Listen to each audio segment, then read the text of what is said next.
Right. Right, let's fucking do this.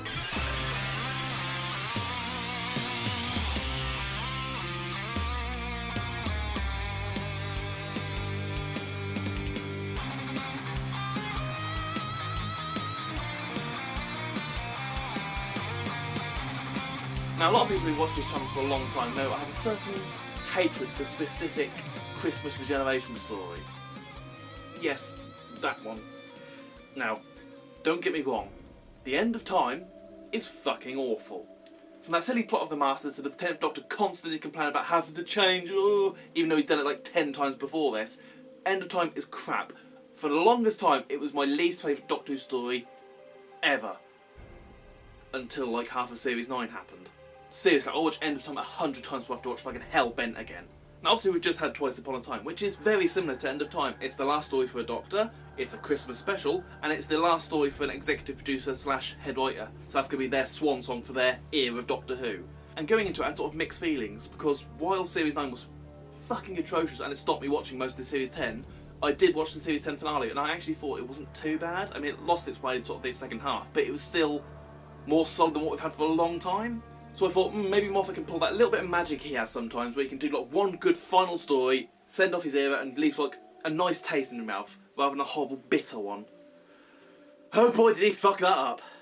Is it me, or does Twice Upon a Time feel like one of those weird bonus Series 5 scenes we had on the DVD? You know, like the scenes after 11th Hour or Time of the Angels, where it's just the characters talking and us not really doing anything?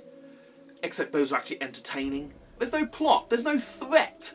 There's this whole mystery of what the glass people are and the way they took the captain out of time, and it could be something really evil. I wonder what it is. We better go talk to the Dalek from like 2 seasons ago, which no one remembers, and find out what the fuck's going on.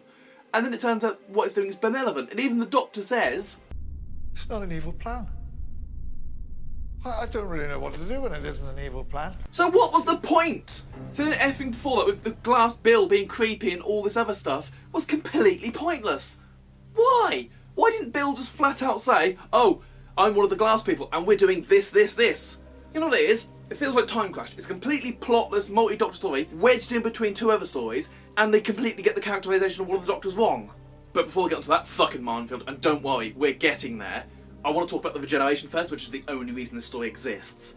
And it's crap. If you look back through my channel, you see I did a redux of the regeneration where I set it at the end of the Doctor Falls and cut a few other stupid bits out. And it kind of works, and this is what it feels like. This feels like the entire story before that could have been completely cut out, and you could have had the regeneration at the Doctor Falls, and that would have looked really good. In fact, that's actually what I've heard has happened. Apparently Chris Chibnall was hired to do the Christmas special, but he refused, so Moffat had to quickly script something up. And it fucking shows. I'm not a fan of these big speeches the Doctor has to keep doing nowadays in the new series. It's kind of tropey and crappy. Matt Smith's regeneration worked fine. That was a really nice little moment, and it's probably the only thing that saved that story. Capaldi's one is fucking strange. I mean, the Crawl and Cowley stuff is nice, but then he has to reference the pair-deleted scene from Human Nature, and then he goes on this bizarre tangent about, oh, only children can hear your name. When the wind is in the right direction, the stars are aligned and all this shit, children can hear your name.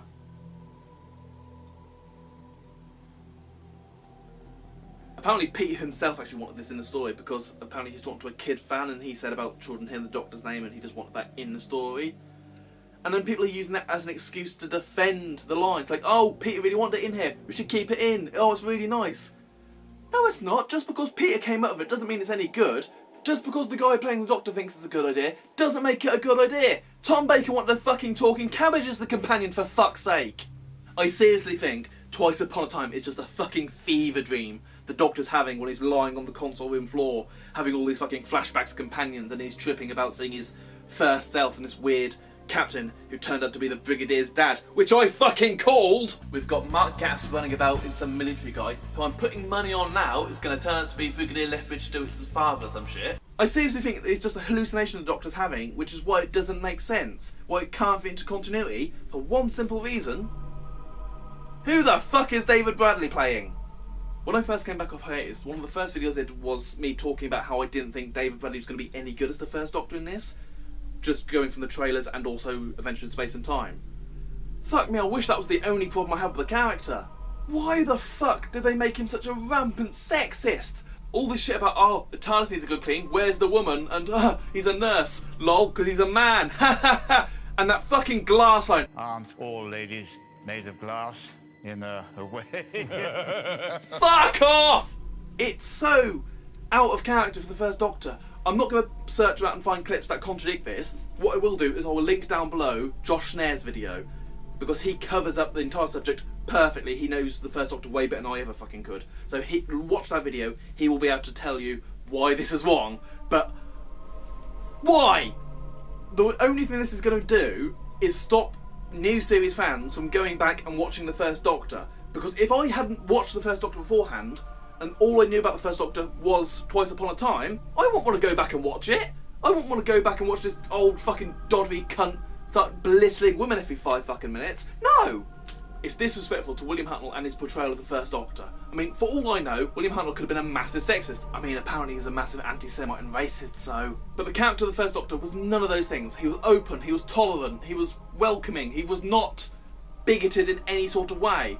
But even if the characterisation of the First Doctor was spot on, even if they somehow managed to bring back William Hartnell in his peak and have him play the First Doctor there and then, what was the point?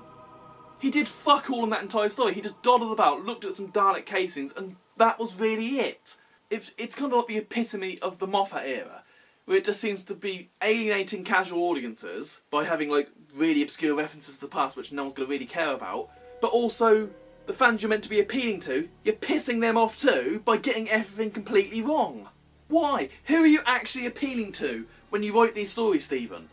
Because it's not the casual audience and it's not the fans.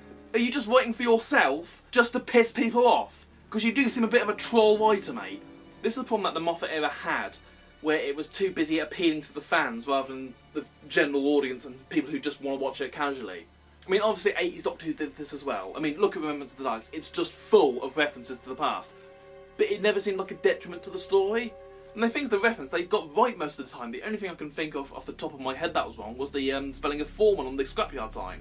And I know right now people like Dr. Freedom are screaming like, oh, Doctor Who's just as popular as ever. Oh, the ratings don't matter. Oh. I'm sorry, when was the last time you heard anyone on the street just talk about Doctor Who? When was the last time you saw kids excited to play with Doctor Who toys? When was the last time Doctor Who was nominated for an award? I think it was 2010. And I know that the popularity shows does decay over time naturally for any show. It's just natural. But it does feel like it's had such a sharp decline from like the RTD era, which was getting more and more popular, and then Matt Smith came along, there's a bit of a dip, but it's okay, built up a little bit for the 50th anniversary, and then it just plummeted as soon as Capaldi came down. Not blaming it on Capaldi, he was just given fucking shit to work with. And it just feels like the show's been dying for a long time. I think this is what the BBC's really gone through with this reboot. Not only we got the new right, but also got a female Doctor, which is a big move, which a lot of people are getting really pissy about. But also we're having 10 episodes this year, but they're all an hour long, and they're really changing and mixing things up.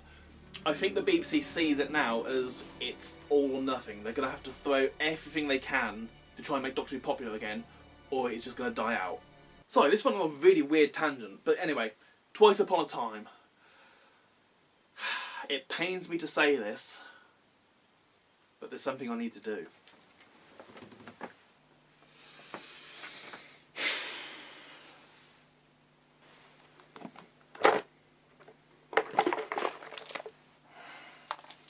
You're no longer the worst. You're still fucking shit though.